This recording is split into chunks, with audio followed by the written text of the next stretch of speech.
Hello Gemini, and welcome to your lunar cycle insight video for the month of January, which of course opens with a very powerful eclipse season. So this video is going to talk you through how these eclipses activate your chart and will affect different areas of your life, as well as the movements of Venus into Sagittarius and Mars into Aries.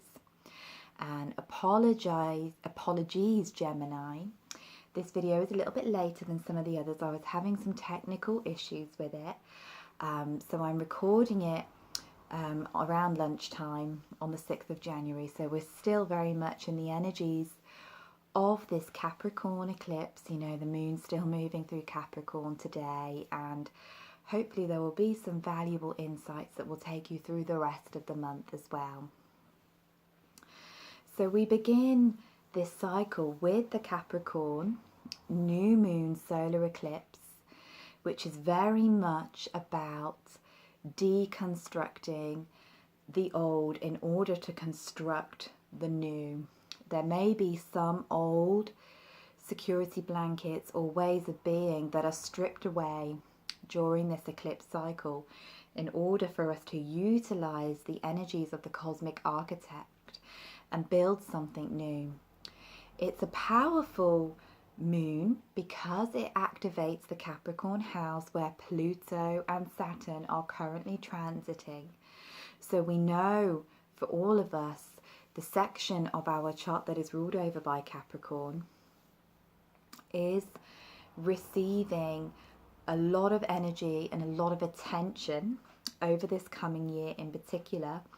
As Pluto and Saturn prepare to come together, they're going to dance very closely together this year, and they're eventually going to come together in an exact conjunction in January 2020, so around 12 months time. So for you guys, for you Gemini, Capricorn is the ruler of your 8th house. So this is the scorpionic, deep underworld space of the birth chart. So many of you may feel like you're going through an initiation at this time. Scorpio energy, 8th house energy, calls us into our deepest, darkest fears so that we can alchemize them into power. This is the space where we are constantly reborn, and you know, we will ultimately, through the lessons that we learn here, arise reborn like the phoenix. So this moon activates this energy powerfully. It asks you to look at the scorpionic themes of sex, death, rebirth, the occult, your fears. Scorpio often is a gatekeeper of the threshold. It often, and Saturn too in many ways, they often push us to our energetic, emotional or physical limits to see how much we can take. And of course, when we pass through that gateway, we are initiated, we've moved to a higher level of evolution, but it can feel like there's a lot of pressure on us during the process as we are turning that old emotional debris into the diamonds of awareness. So it can be a very, very intense time, and you may find that old emotional security blankets, old ways of protecting yourself emotionally rise up at this time so that they can be let go of, and you can come more into a space of openness, more into a space of vulnerability. So if you've been working and dealing with these scorpionic issues, sex, money, power, this can be a time when you are given that final push to let go of something old, which then allows you to manifest something new in its space. And it's very interesting for you, Gemini, because you've also got Jupiter now in your 7th house of relationship in Sagittarius, and this places a lot of focus in your chart in the houses that deal with our intimate connections with others. The 8th house is our kind of intimate, deep soul bonding experiences. The 7th house is our connection. It's our coming together, where we meet the other person as a mirror to ourselves. So we're really learning a lot through communing with other people at this time, and it doesn't just have to be lovers or, you know, marriage partners. It can be through our business connections. It can be through our friendships and family as well. So we're treating these deep emotional experiences and relationships as a tool for awakening at this time. And that's particularly amplified this month, Gemini, because all of your houses of relationship, of community, of networking are all highlighted by the planets moving through fire signs. So after this new moon eclipse in Capricorn, we will have all planets moving direct. On the 6th of January, Uranus, who is the last retrograde planet, stations. So from now until March the 7th, when Mercury goes retrograde in Pisces, your ruler goes retrograde in Pisces, we have a window of opportunity. And this is really exciting because eclipses, by their nature, move things in and out of our lives very fast. And with planets moving through fire signs and every planet direct, this is a time when exciting new opportunities can come. And that's very much so for you, Gemini, because we have Mars in Aries. He entered the space of the cosmic warrior on the 1st of January and is transiting your 11th house of community, of connection, of purpose and dreams and higher vision. We've got Venus moving into your relationship house alongside Jupiter in Sagittarius on the 7th of January, and then we have a Leo full moon in the 3rd house of networking, communication and friendship on the 20th, 21st, depending on where you are in the world. So this is a very powerful time for connecting with other people, for getting out there, for sharing yourself, for sharing your ideas and inspirations. You may draw people to you. Opportunity for change may come into your life through other people.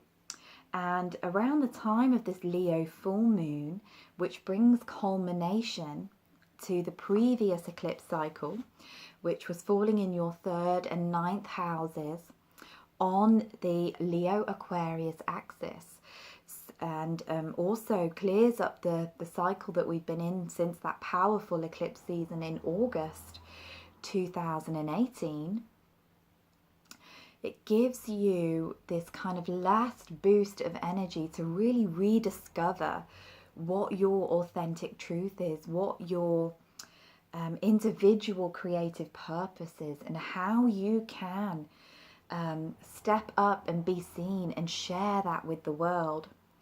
So we have all of this kind of fiery energy going on.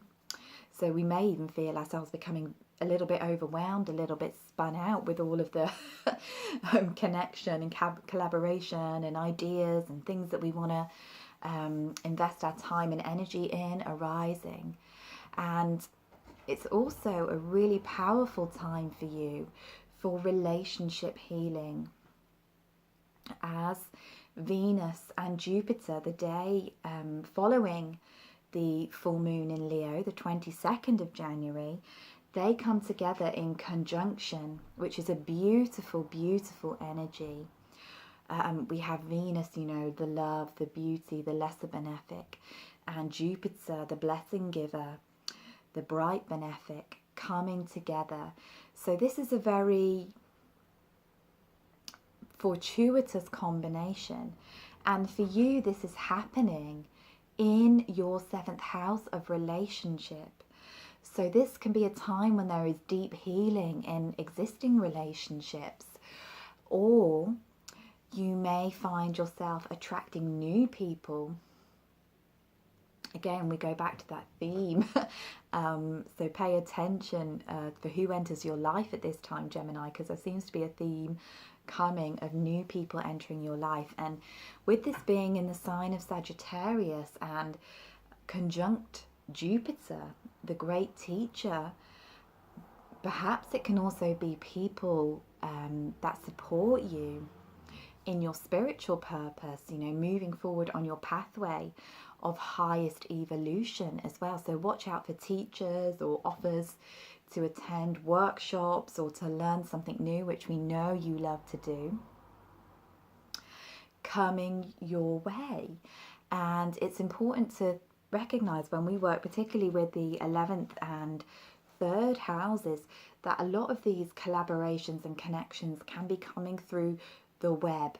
They can be coming through our online interactions as well. So perhaps a good time for online dating if you're drawn to that. But we can definitely have this kind of fire rising within us, this fire to share our vision, to share our ideas, to commune, to collaborate. And the 8th house energy says, you know, take it to a deep level, make these connections intimate and deep. Don't be afraid to open up. Don't be afraid to reach out and ask for help if you are feeling like you're a little bit in the underworld with the heavy Capricornian energy moving through your 8th house. Because we've also, you know, we have the sun there, of course, because it's a new moon, but we also have Mercury there as well. So it can be this kind of need as well to turn within, to analyze, to really understand our mental processes, understand the false structures that are keeping us locked in fear and suffering. And one of the best ways that we can understand ourselves is, as you know, as the great communicator of the zodiac, is to share with others. So perhaps there can be these deep connections, these intimate connections happening over the next couple of weeks for you as well, Gemini.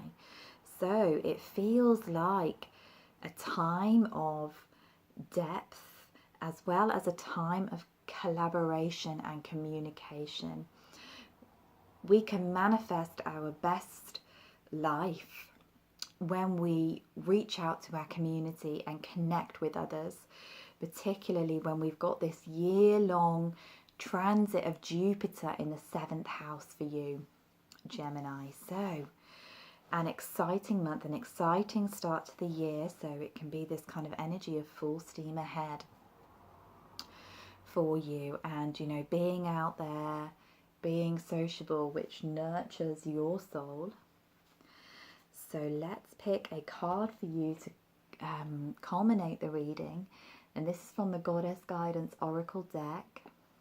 So I'm just going to give them a shuffle.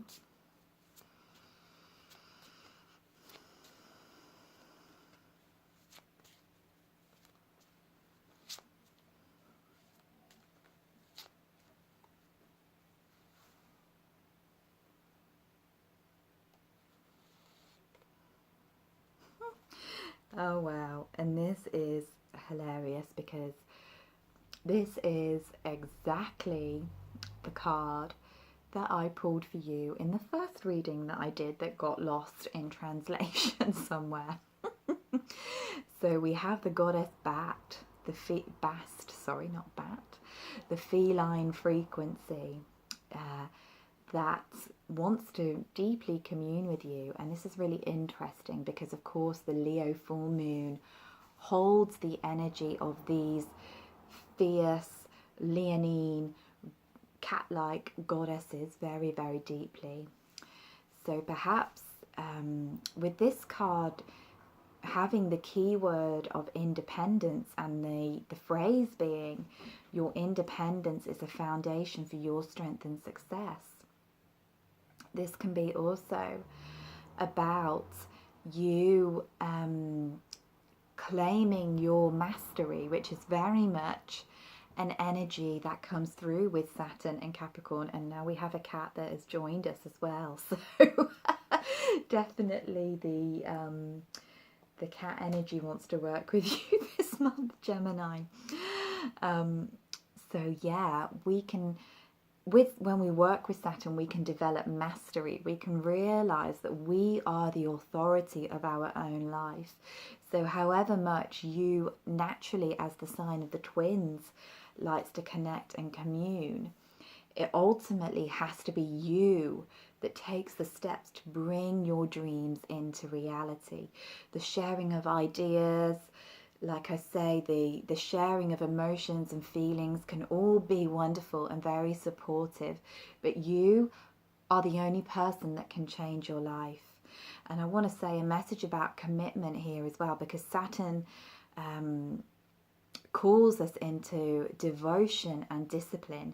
And by nature, Gemini, and of course I'm just generalizing about the archetype here, you can be a sign that flits from thing to thing and idea to idea, because your job is to see the many truths. But sometimes in life we have to condense, and another cat's just joined me, we have to condense our energy and focus it to really achieve our vision, to really co-create our purpose. So I will leave you with that, with the energy of the cat goddess, and I will wish you a very, very beautiful lunar cycle. Thank you so much for listening to me. If you wish to connect with me further, you can click the links below this video. So much love.